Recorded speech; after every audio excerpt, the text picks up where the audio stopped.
Welcome to Beyond the Evidence, the podcast where the shadows of doubt meet the light of truth. I'm Stacy, and he's Adam.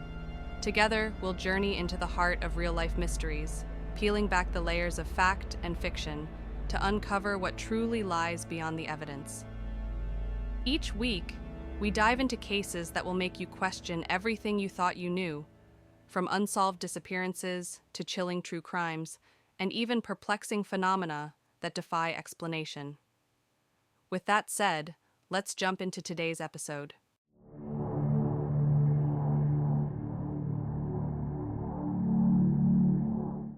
Before Charles Stewart in 1989 and before Susan Smith in 1994, Diane Downs made national headlines by claiming that an unknown assailant had violently attacked her and her family, causing outrage and making national headlines.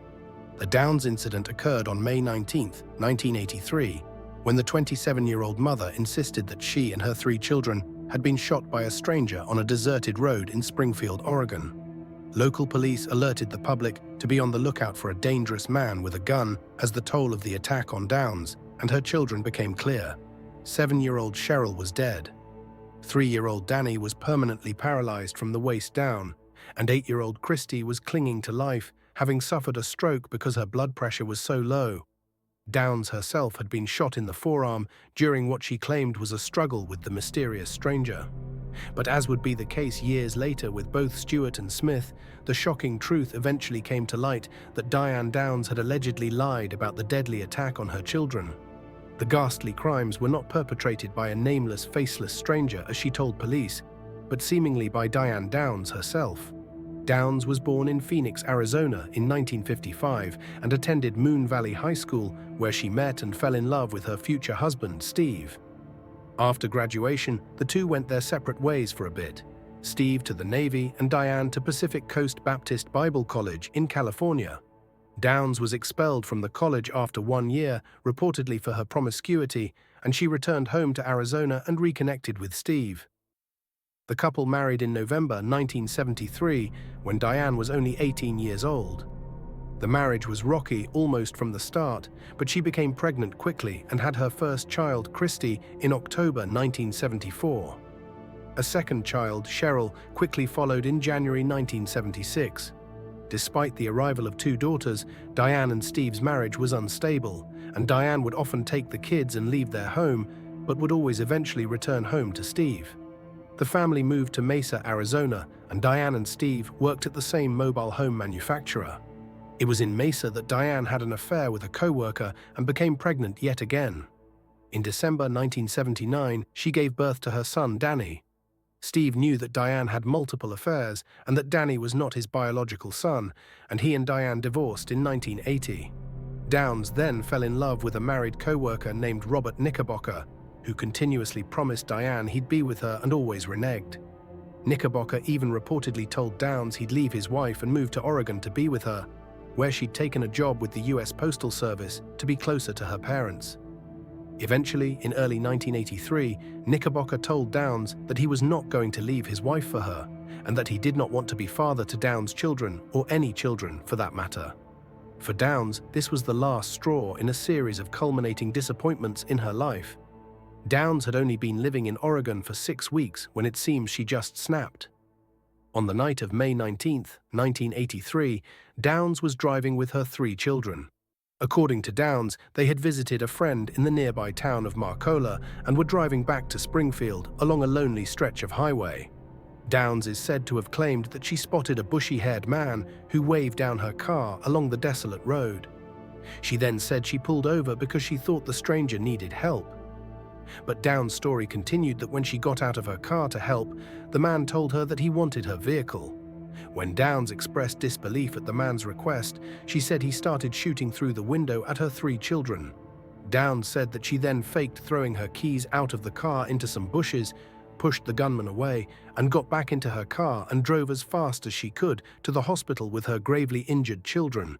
Downs herself had been shot in the left forearm. Just before 11 p.m., Downs pulled her blood-soaked car up to the door of Mackenzie Willamette Hospital and screamed, "Somebody just shot my kids."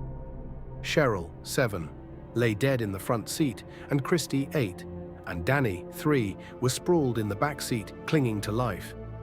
Downs brought authorities to the crime scene, where police found spent .22 caliber bullet casings, but could not find a weapon. When she returned to the hospital, Downs was informed that Cheryl was dead, but her other 2 children had survived the attack. Hospital employees recalled that Downs' attitude was very strange, and she seemed incredibly calm in spite of her tragic situation. The only living witness to the crime was Christy, whose stroke impaired her speech and made her unable to speak to police. 3-year-old Danny was believed to have been asleep at the time of the incident. Almost immediately, police suspected that something was amiss. Detectives, like the hospital staff, were struck by Downs' aloof attitude about the shootings and the fact that one of her children had been killed. Downs' story also changed over the course of several interrogations, leading police to suspect that there hadn't been a violent predator on the road that night at all, but rather Downs had attacked her own children and shot herself to make her story more believable. Police interviewed Steve Downs about his ex-wife and discovered that she owned a .22 caliber gun, like the one used in the shootings. Steve also told police that Diane was still obsessed with her ex-lover Robert Knickerbocker, who had eventually put an end to their torrid love affair. When questioned by police, Knickerbocker admitted to the affair and said that each time he'd tried to break off his relationship with Downs, she'd become violent. Evidence continued to pile up against Diane Downs. Although the .22 used in the shootings was never found, police found unfired bullets in Downs' home that had the same extractor marks as bullet casings found at the crime scene. Downs tried to defend herself against the allegations and said, "Why would I have taken my kids to the hospital? Wouldn't I have made sure they were dead and then cried crocodile tears? That's insane to think that I would do such a thing and then bring the witnesses in against myself. That's crazy." 9 months after the shootings, on February 28, 1984, Diane Downs was arrested and charged with 1 count of murder and 2 counts of attempted murder.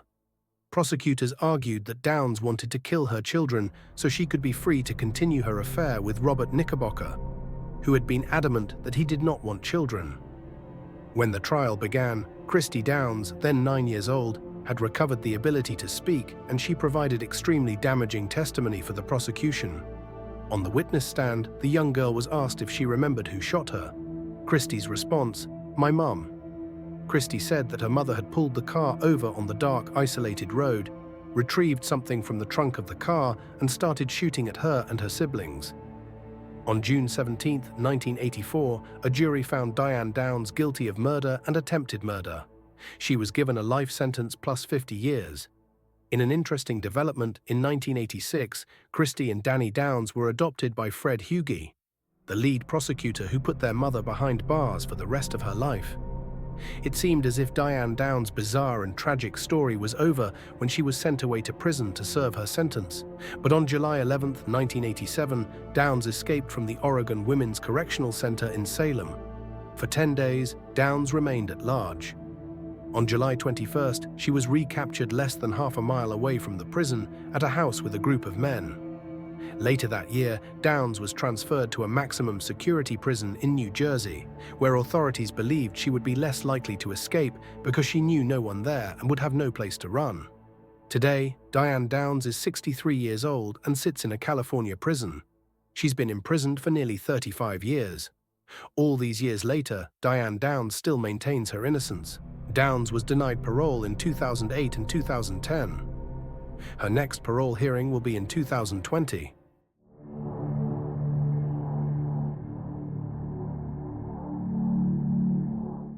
Thanks for joining us on this deep dive into the mysterious and unsettling world of true crime. If you enjoyed unraveling today's story, don't forget to hit subscribe and leave us a review. It really helps us keep bringing you the stories that go beyond the evidence. See you in the next episode.